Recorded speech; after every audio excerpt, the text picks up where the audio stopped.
Praise Lord, यीशु मसीह के नाम में सबका स्वागत करते हैं। प्रभु ने हमें आज फिर से यहाँ पे इकट्ठा किया और हम पवित्र वचन का अध्ययन करना चाहते हैं, करते भी है। यूहन्ना की जो पत्री है उसका जो पहला अध्याय है, पहला पत्री, पहला 5वां अध्याय, उसका 21 पद में यहाँ पे यूहन्ना प्रभु का चेला एक बात कहता है, यानी सारी बातों को लिखकर अंतिम बात यूं कहता है, मेरे प्रिय भाई बच्चों, हे बालकों, अपने आप को मूर्तों से बचाए रखो। प्रिय बच्चों या हे छोटे बालकों, आप अपने आप को संभालना और मूर्तों से बचाए रखना। ये बात यहाँ पे यूहन्ना लिखता है और इसके हम अध्ययन करना चाहते हैं। ये बहुत बड़ी बात है। प्रभु हमें सहाय कर समझने के लिए अनुग्रह दे। आओ प्रार्थना करें। पिता, यीशु मसीह के नाम में हम झुकते और ये जो सारी बातें आपके वचन में है वो अनुसार चलना चाहते, समझना चाहते। ये बात जो यूहन्ना लिख कर चला गया, आज हम ये बात को सोचना चाहते, समझना चाहते, अध्ययन करना चाहते। हमें सहाय करो, पवित्र आत्मा मदद करो, अगुवाई करो। ये आपकी बात है, आपके दास में आपने रहकर ये लिख पाया और ये आज हमारे पास है। हम धन्यवाद करते। पवित्र आत्मा आप हो, हमें सहाय करो, समझ दो। यीशु मसीह के नाम में प्रार्थनाएं सुनो पिता, आमीन। Praise Lord. यूहन्ना यीशु मसीह के बारे में कहता था, मंडली के बारे में कहता था, नए जो मसीह में जुड़े हुए, नए जन्म पाए हुए, उनके विषय में कहता था, संसार में कैसे रहना है उसके विषय में कहता था। और यूहन्ना अपने जो लिखता है शुरुआत ऐसा करता है कि जो सबसे पहले था आदि में, जो यीशु मसीह जिसकी चर्चा पुराने नियम में किया हुआ था, प्रचार लोगों ने किया था, वो यीशु मसीह हमारे साथ रहा। हमने उसको पहचाना, उसको जाना, हमने देखा, उसको महसूस किया, हमने उसको छुआ, उसकी गवाही हम देते। ऐसे करके पत्री वो यूहन्ना लिखता है। लिखते लिखते अंतिम बात में ऐसा कहता है, प्रिय बच्चों, मेरे छोटे बच्चों, मैं तुम्हें कहता हूं आपको सावधान रहना है, मूर्तों से सावधान रहना। ऐसे करके वो अपनी जो पत्री है वो समाप्त करता है। ये लिखने की आवश्यकता क्यों है? सारी बातें बराबर है, पर ये मूर्त की बात कहां से आई? सवाल शायद हो कि अच्छी बातें करते थे, बीच में आपने मूर्त, ये मूर्ति जो है, ये जो सारा लोग जो बनाते हैं मूर्त, इमेज कहो, आइडल कहो, कुछ भी जो रचते इंसान, जिसकी लोग उपासना करते, आराधना करते, वो मूर्त, उससे दूर रहने को लिए क्यों सुझाव या ऐसी बातें यूहन्ना लिखता है। यदि हम ऊपर से 19वां पद पढ़े, वहां पे यूहन्ना कहता है आप जानते हो। 20वें पद में कहता है आप जानते हो। अरे ऊपर से ही वो कहता है आप जानते हो, जानते हो, जानते हो, जानते हो, ऐसे वो लिखता है। 19वां पद में यूहन्ना लिखता है, हम जानते हैं कि हम परमेश्वर, मैंने ये सारी बातें सिखा दी है। यूहन्ना कहता है ये चर्च के लोग आपको अच्छी तरह से, अच्छी रीति से पता है, मुझे कुछ कहने की आवश्यकता नहीं है।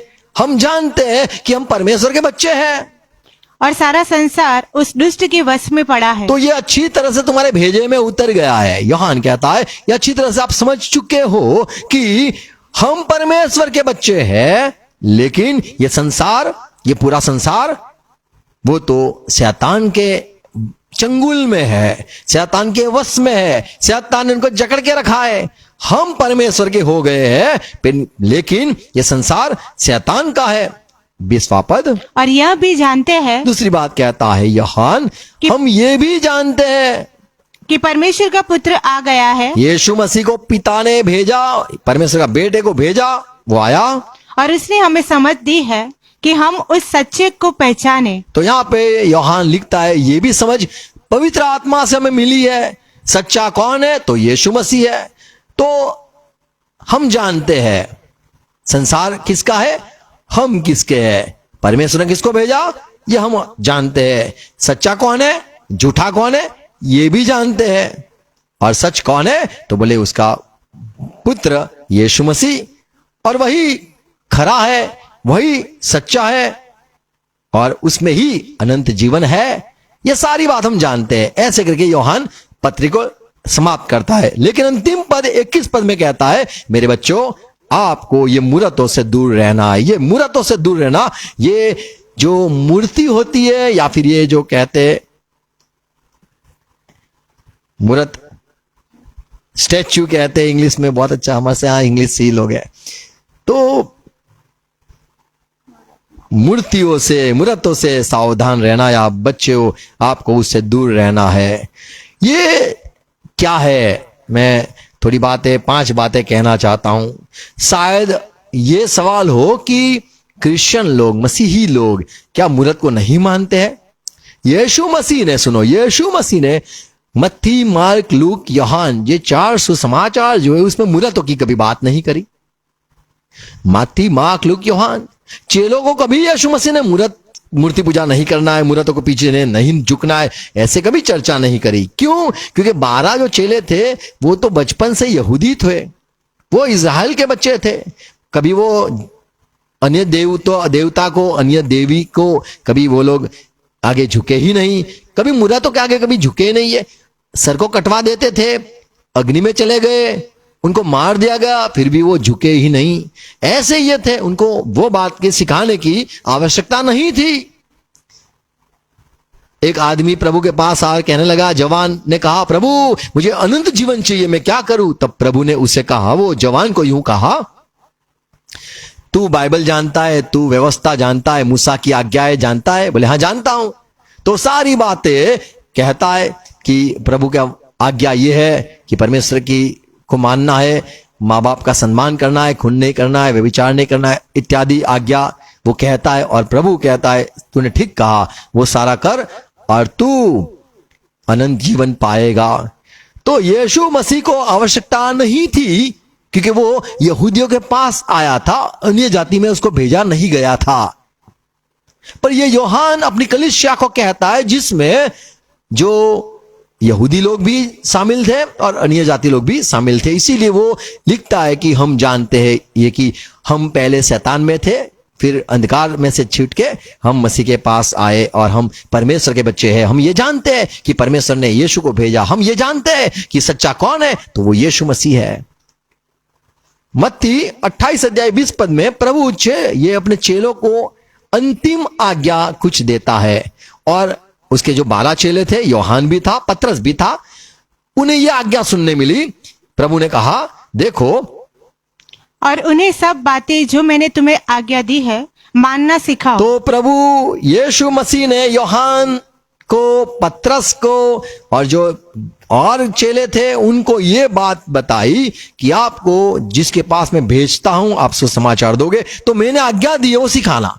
और प्रभु ने कौन सी आज्ञा दी वो हम यहाँ पे यूहन्ना की पत्री में पढ़ते हैं कि प्रभु ने ही आज्ञा दी। इसीलिए यूहन्ना चेला लिखता है कि आपको मूर्तों से दूर रहना है, क्योंकि हमारा यीशु मसीह ने जो जो आज्ञा दी वो सब कहना, सिखाना, ये हमारा कर्तव्य है। प्रभु कहता है, जो जो आज्ञा, जो जो बातें मैंने सिखाई है वो आपको सबको बताना है। और देखो, सदैव मैं तुम्हारे साथ रहूंगा, पृथ्वी के अंत तक मैं तुम्हारे साथ रहूंगा। जो जो मैंने सिखाया वो आपको सिखाना है। पतरस को देखो, पतरस क्या कहता है? पहला पतरस 4 अध्याय 3 पद, क्योंकि अन्य जातियों की इच्छा के अनुसार काम करने और लुचपन की बुरी अभिलाषाओं। देखो यहां पे पतरस कहता है कि देखो तुम्हारे पास समय कम है, थोड़ा ही समय है, और लुचपन की बुरी अभिलाषाओं, लुचपन की बुरी अभिलाषाएं, मतवालापन, या फिर पीना ज्यादा हो वो, लीला क्रीड़ा, या फिर बड़ा जगह पे जश्न मनाना वो बात, पियक्कड़पन, या फिर ऐसे एक पार्टी रखते बोले खाली ड्रिंकिंग पार्टी, पियक्कड़, और घृणित मूर्ति पूजा में। और जो परमेश्वर को बड़ा गुस्सा आता है वो मूर्ति पूजा मैं जहां तक हमने पहले से समय गवाया। और ये सारी बातों में आपने पहले समय गवाया था। तो यहाँ पे पतरस कहता है मूर्ति पूजा में आपने समय गवाया था। तो वैसे लोगों को वो कहता है वो समय बहुत है, बहुत हुआ, पढ़ो, वही बहुत हुआ, वो बहुत हुआ। ये समय आपने बिताया किसमें? मूर्ति पूजा में बिताया। तो यहाँ पे पतरस भी कहता है कि मूर्ति पूजा में से आप आए हुए हो, तो हमारे यीशु मसीह ने जो आज्ञा दी है कि आप सिखाते जाओ, तो मूर्ति पूजा का भी नहीं करना है, उससे दूर रहना है। ये पतरस ने सिखाया, यूहन्ना ने भी सिखाया कि बच्चों आपको मूर्तों से दूर रहना है। तो सेंट पीटर कहो या सेंट जॉन कहो, उनकी आज्ञा है कि आपको मूर्तों से दूर रहना है। मूर्ति पूजा से क्यों दूर रहना है ये और विषय है, पर यहां पे ये आज्ञा यूहन्ना और पतरस यीशु के चेले, और यीशु मसीह प्रभु ने कहा मैंने जो आज्ञा बताई वो सिखाओ, तो ये लोग सिखाते हैं। पौलुस की बात करें, पौलुस एक प्रभु का वचन अच्छी तरह से अध्ययन करने वाला, फरोसी कहो, बहुत अच्छी तरह से लोगों को सिखाने वाला अच्छा शिक्षक कहो, ऐसा वो पौलुस था। और वो अध्ययन अच्छी तरह से करता था पुराने नियम में, और वो भली अच्छी रीति से कहूंगा मूर्तियों के विषय में ज्ञान रखता था। प्रेरित काम 17 अध्याय 16 पद यदि पढ़ो तो वहां पे लिखा है, पौलुस जब एथेंस में इंतजार कर रहा था, चेले आ रहे हैं, तब लिखा है वो शहर में घूम रहा था पौलुस, और उसने कई मूर्तों को देखा। हर एक कोने में, हर एक जगह में, गलियों में सब मूर्तों को देखता रहता था। इसके बहुत बड़े हाथ है, इसके बहुत बड़े कान है, इसकी बहुत बड़ी आंखें बनाई, इसके बहुत सुंदर बनाया, ये सब देख देख कर ऐसा लिखा है।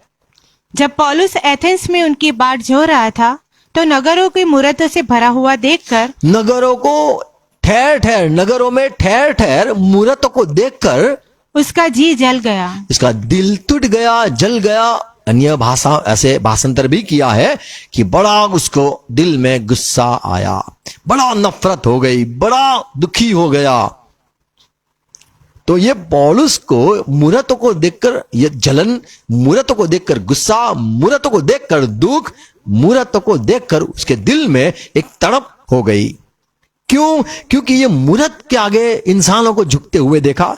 जो बनाने वाला है उसको छोड़कर जो बना ही हुई चीज है, जो सृजन करता है उसको छोड़कर जो सृजी हुई चीज है उसके आगे, वो पुतलों के आगे, वो मूर्तों के आगे इंसानों को झुकते हुए देखकर पौलुस को बड़ा दुख हुआ।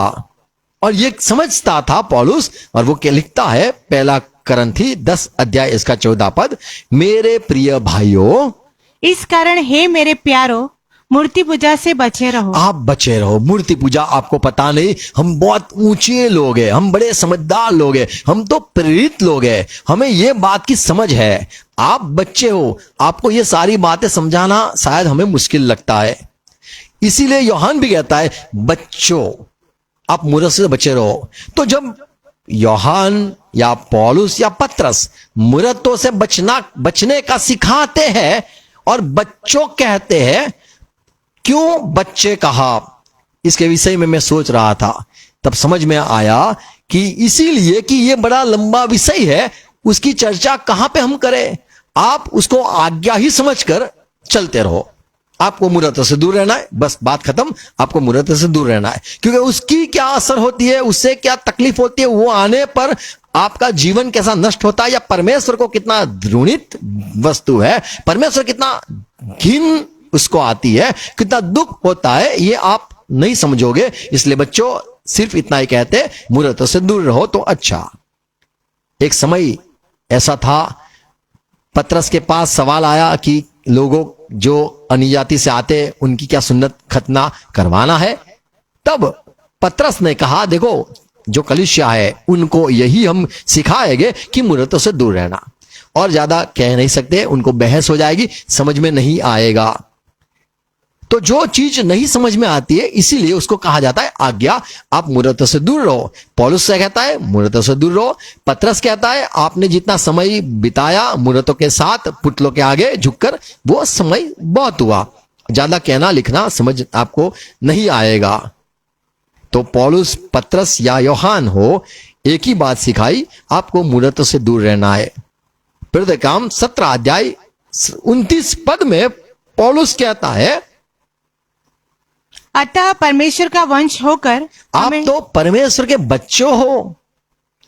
हमें यह समझना उचित नहीं कि ईश्वर तो सोने या रुपए या पत्थर के समान है। आप परमेश्वर के बच्चे हो, आप हिलते हो, आप सुनते हो, आप खाते हो, आप कहीं पे घूमते हो, आप सोचते हो, आप प्यार करते हो, आप हंसते हो, आप रोते हो, आप जीवित इंसान हो।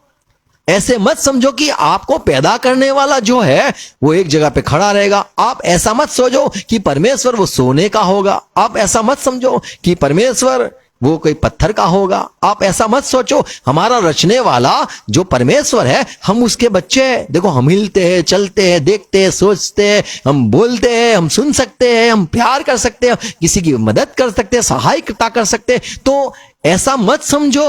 ऐसे करके पौलुस कहता है कि परमेश्वर कोई ऐसा सोने की मूर्त हो, पुतला हो, या फिर चांदी की पुतला हो, या पत्थर का पुतला हो, या फिर इंसान की अच्छी कारीगरी, या इंसान की सोची हुई,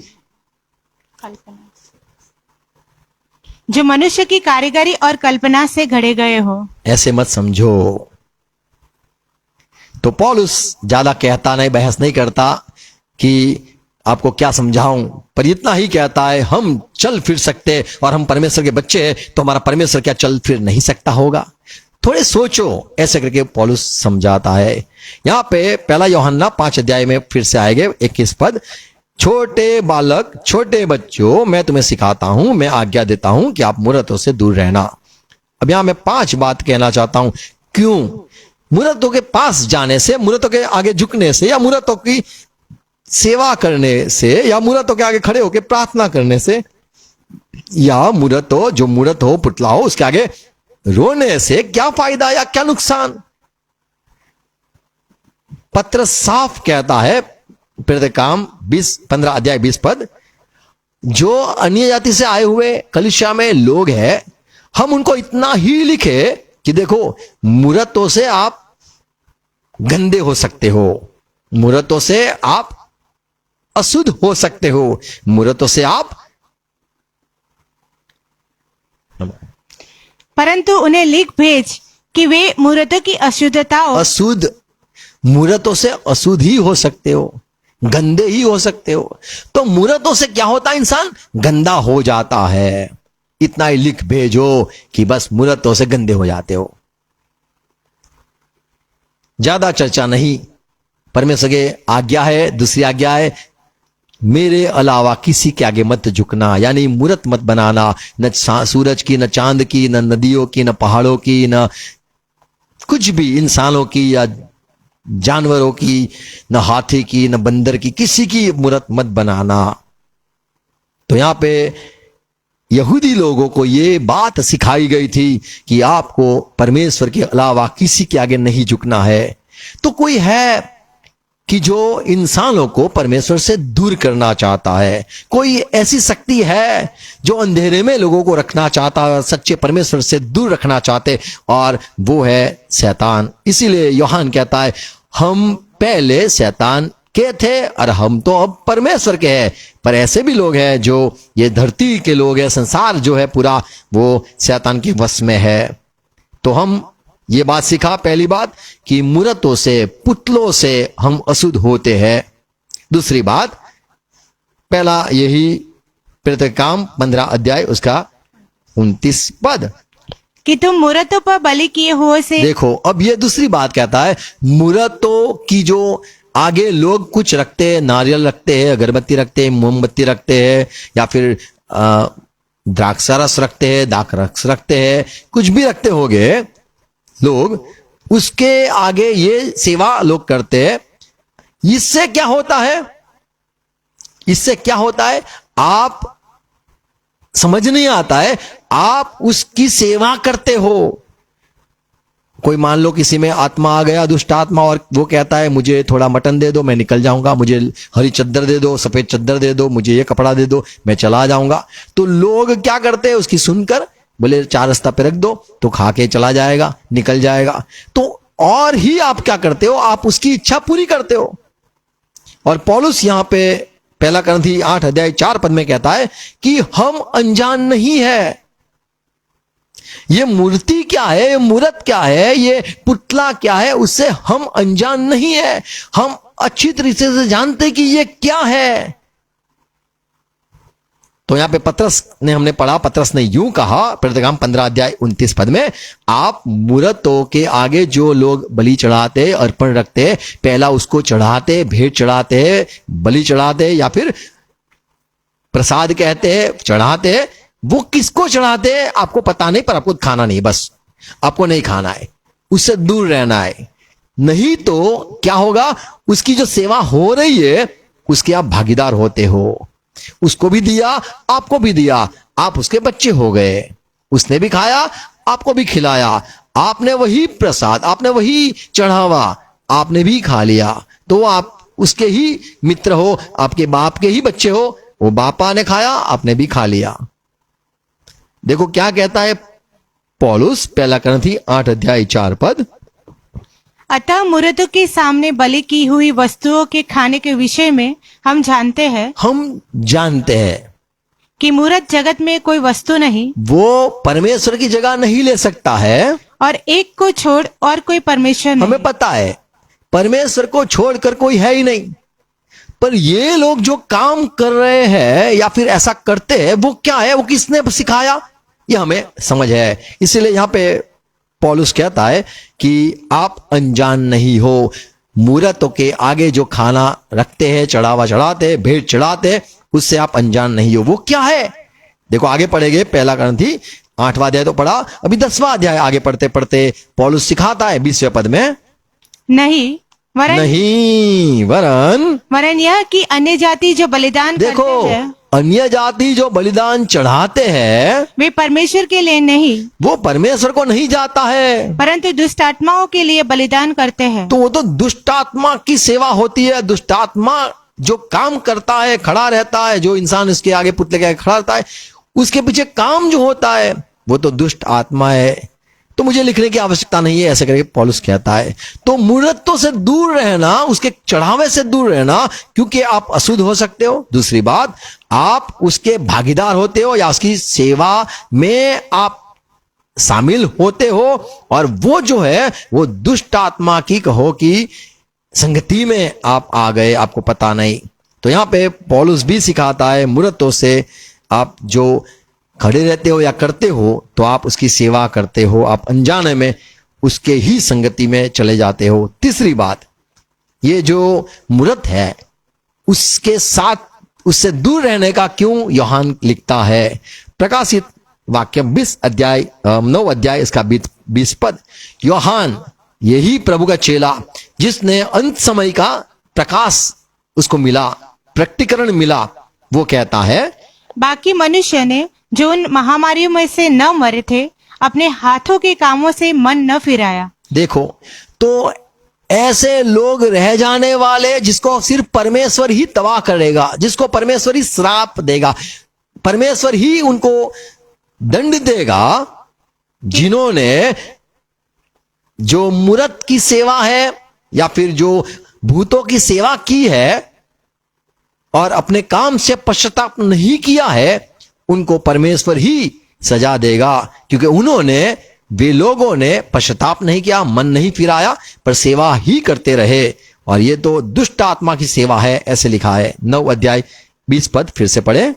बाकी मनुष्य ने जो उन महामारियों से न मरे थे, अपने हाथों के कामों से मन न फिराया, कि दुष्ट आत्माओं की और सोने, चांदी, पीतल, पत्थर और काठ की मूर्तियों की पूजा न करे, जो न देख, न सुन, न चल सकती है।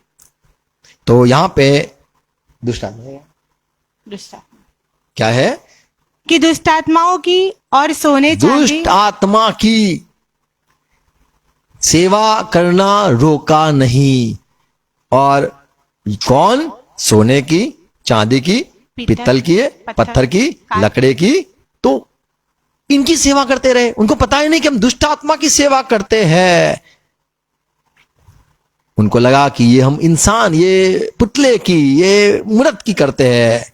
कई बार मूर्तों में से, पुतलों में से खून भी निकलता है, लोग बोलते बहुत अच्छा बहुत अच्छा।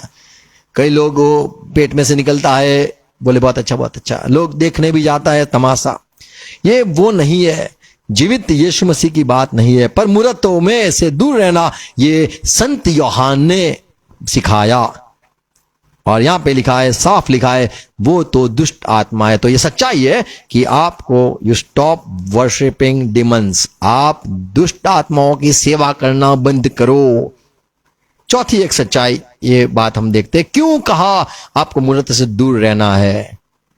तो ये एक बात है, आत्मा है, दुष्ट आत्मा है, जो सिखाता है आप परमेश्वर की के अलावा दूसरे की भी भक्ति करो, मूर्त की भी भक्ति करो, पुतले की भी भक्ति करो, ऐसा सिखाने वाला एक आत्मा है, वो दुष्ट आत्मा है। और ये झूठा जो आत्मा है उसकी संगति में आप चले जाते हो। आप जब मूर्त की सेवा करते हो, आप में जो ज्ञान देता है वो दुष्ट आत्मा है। आपको बाइबल का कुछ अलग समझ देता है, वही आत्मा दुष्ट आत्मा है। आप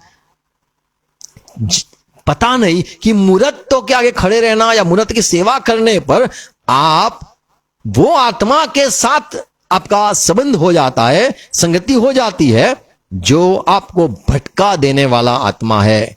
और पौलुस नए नियम में कहता है, 1 कुरिन्थी 10 अध्याय 16 पद, मैं नहीं चाहता हूं कि आपकी संगति दुष्ट आत्मा के साथ हो।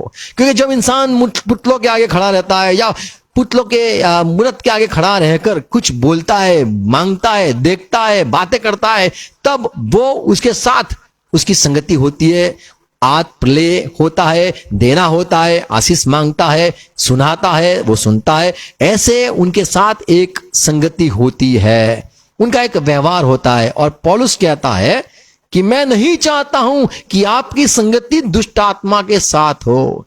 तो इंसान मूर्त की पूजा करने पर या मूर्त की सेवा करने पर या वो पुतलों के आगे खड़े रहने पर उनकी संगति, उनको पता ही नहीं कि वो दुष्ट आत्मा के साथ उनकी संगति चलती है। 16 पद, वह धन्यवाद का कटोरा जिस पर हम धन्यवाद करते हैं। देखो, हम मसीह में आए, हम भी इकट्ठा होते यीशु मसीह के नाम में, और हम प्रभु भोज लेते, कटोरा लेते हैं, और वो तो मसीह के साथ हमारी संगति है, ऐसे हम बताते हैं। क्या मसीह के लहू की सहभागिता नहीं? क्या हम जब उस यीशु मसीह ने जो दिया प्याला, उसमें से हम जो पीते हैं, तो क्या हमारा संगति यीशु के साथ नहीं है? हाँ, उसका प्याला लिया तो हम उसकी संगति में है। वैसे ही जो अर्पण आप अलग किसी को दिया जाता है, वही आप खाते हो, तो आप भी उसके साथ सहभागी हो जाते हो। और यहां पे पौलुस कहता है, मैं नहीं चाहता हूं कि आप ऐसे संगति करो।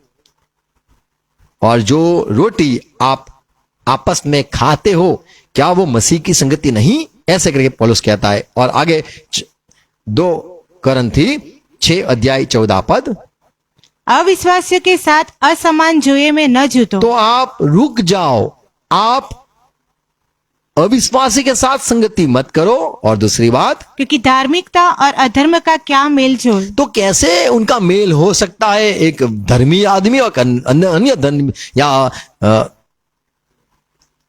अन्य धर्मी, एक व्यवस्था को मानने वाला, एक व्यवस्था को तोड़ने वाला, उनके बीच में कैसे एकता या संगति हो सकती है? या ज्योति और अंधकार की क्या संगति? तो यह संगति कैसे हो सकती है कि ज्योति और अंधकार दोनों साथ में चले? तो यहां पे संगति की बात हम समझ में आती है कि जब कोई मूर्ति पूजा करता है या फिर मूर्तों के आगे झुकता है या फिर पुतलों के आगे झुकता है, तो उसकी संगति होती है, बात होती है, बात सुनता है, वो बात करता है, ऐसे रीति से वो खड़ा रहता है। पर हम जो विश्वास करने वाले, हम जानते कुछ नहीं है, पर वो कुछ कर रहा है, उसको समझ नहीं है कि वो उसके साथ संगति हो रही है। उसके जो कोई इंसान पुतलों के आगे खड़ा रहता है, उसको सोच आती है, समझ आती है, प्रेरणा होती है, वो सारी गलत चलती है, अंधकार में वो लोग चले जाते हैं। और 5वीं अंतिम बात कहूंगा, ये जो मूर्ति पूजा या मूर्तों की सेवा या मूर्तों के आगे झुकना, ये हमें तकलीफ ये होती है कि हमें कोई अगुवाई शुरू हो जाती है, हमें कोई प्रेरणा देने के लिए शुरू हो जाता है।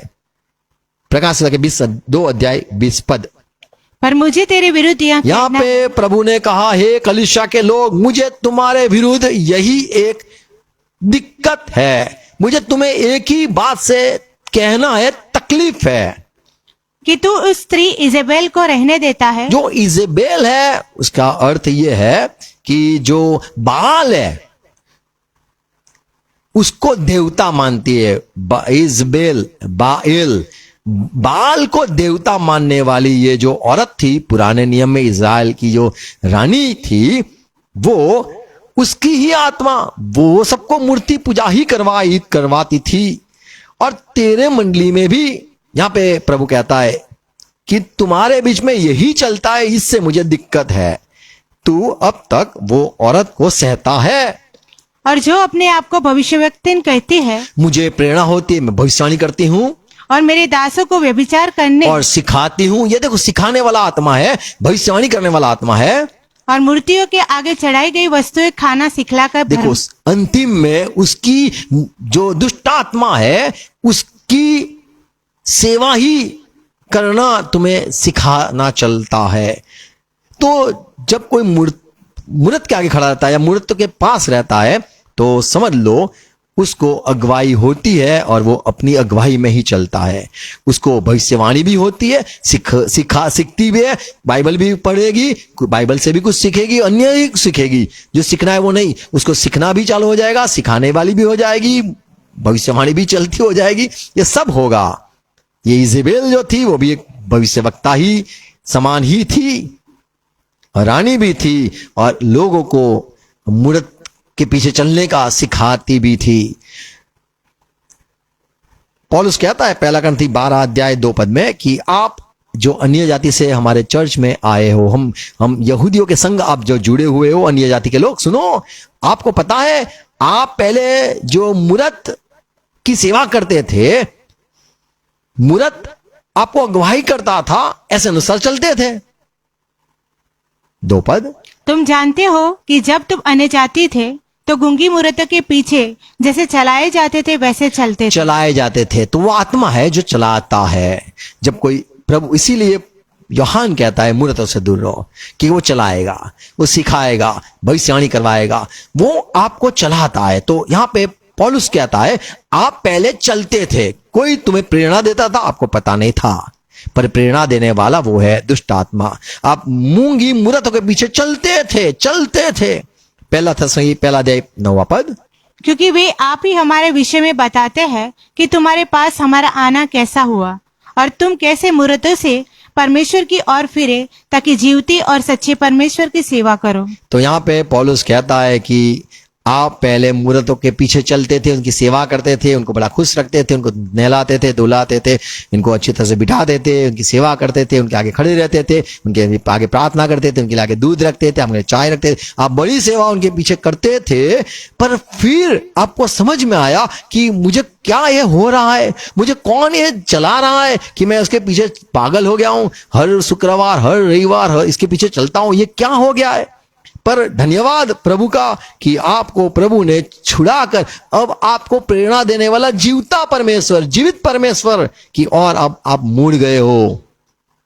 तो वो है आत्मा ही है कि अगुवाई करता है। इसलिए मूर्तों से दूर रहो। ऐसे कह दे दुष्ट आत्मा से दूर रहो तो आपको समझ में नहीं आएगा।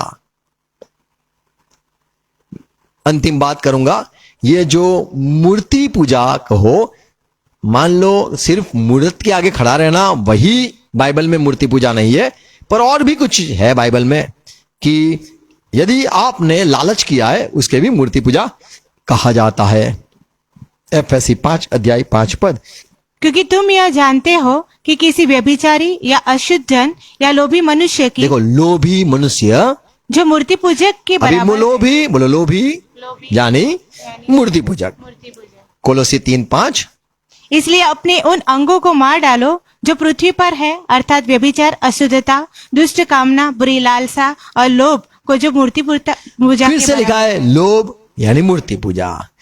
परमेश्वर एक है, संतोष नहीं है, नहीं मुझे तो और चाहिए, कितने चाहिए, करोड़ चाहिए।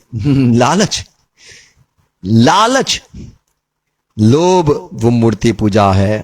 गलाती 5 अध्याय 20 पद, मूर्ति पूजा टोना, बैर, झगड़ा, ईर्ष्या, क्रोध, विरोध, फुट, विधर्म, डाह, मतवालापन, लीला क्रीड़ा और इनके जैसे और काम है। इनके विषय में मैं तुमको पहले से कह देता हूं। तो यहाँ पे पौलुस कहता है कि मूर्ति पूजा वो क्या है, वो देह के काम है, वो पवित्र आत्मा की सोच नहीं है, वो खुद इंसान की सोच है, इसलिए दूर रहना है। पहला शमूएल 15 अध्याय 23 पद, प्रभु ने ये बात सिखाई शमूएल द्वारा कि देखो परमेश्वर जो है उसको ये मूर्ति पूजा लगता है। कौन सी बातों को?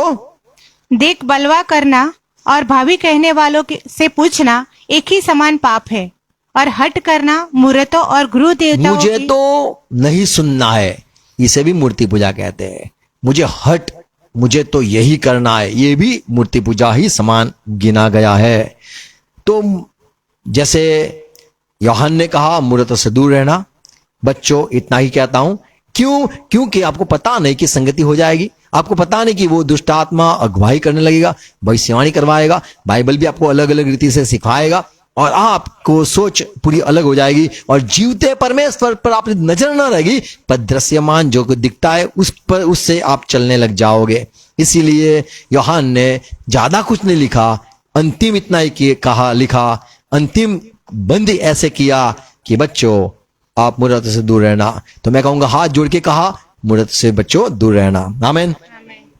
तो शायद समझना हो पर आज्ञा मानकर हमें चलना है। God bless you. आओ प्रार्थना करें। धन्यवाद प्रभु आपके वचनों के लिए, हमारी आंखें खोलने के लिए धन्यवाद, ये वचनों का प्रकाश देने के लिए धन्यवाद। ये सारी बातें लिखी गई जिससे हम अध्ययन कर पाए हैं। ये सारे दुष्ट आत्मा जो आपके खिलाफ है, एक अंत समय में ये सारे दुष्ट आत्मा इकट्ठा होके परमेश्वर आपके विरुद्ध में होने वाले हैं, यीशु मसीह आपके विरुद्ध में होने वाले, जंग छिड़ने वाले हैं। पर हम प्रभु आपके हैं। आपने कहा मेरे लोग होगे तो मेरे साथ रहेंगे और मेरे लिए लड़ाई करेंगे। हाँ, सारे दुष्ट आत्मा के सामने हम ही लड़ेंगे प्रभु। हमें आपके फौज में, आपके लोग में हमें भी शामिल कर दो। और प्रभु हम ये सारे दुष्ट आत्मा की जो सारी युक्तियां है, उनकी जो बुद्धि है और आपके लोगों को आपसे दूर करवाने के लिए ये सारी जो योजना है, ये हम समझे प्रभु। प्रार्थना करते हमें और हमारे लोगों को मूर्तों से दूर रखना और प्रभु समझ देना, ये बातें फैल जाए, सच्चाई फैल जाए, बोई जाए और प्रभु हर एक सावधान हो जाए। आपके बच्चे जो है वो मूर्तों से दूर रहे, यीशु मसीह के नाम में आमीन आमीन। प्रभु से प्रार्थना साथ में करेंगे। हे हमारे बाप, आप जो स्वर्ग में हो, आपका नाम पाक माना जाए, आपकी बादशाहत आए, आपकी इच्छा जैसे स्वर्ग में पूरी होती है वैसे धरती पर भी पूरी हो जाए। हमें दिन भर की रोटी आज हमें देना, और जिस प्रकार हम अपराधी को क्षमा किया है उसी रीति से आप भी हमारे अपराधों को क्षमा करो। पश मत आने दो, परंतु बुराई से बचा लो, क्योंकि राज्य, पराक्रम और महिमा सदा पिता आपकी ही है। आमीन आमीन। Praise Lord. God bless you. Thank you. Share करना।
Shalom.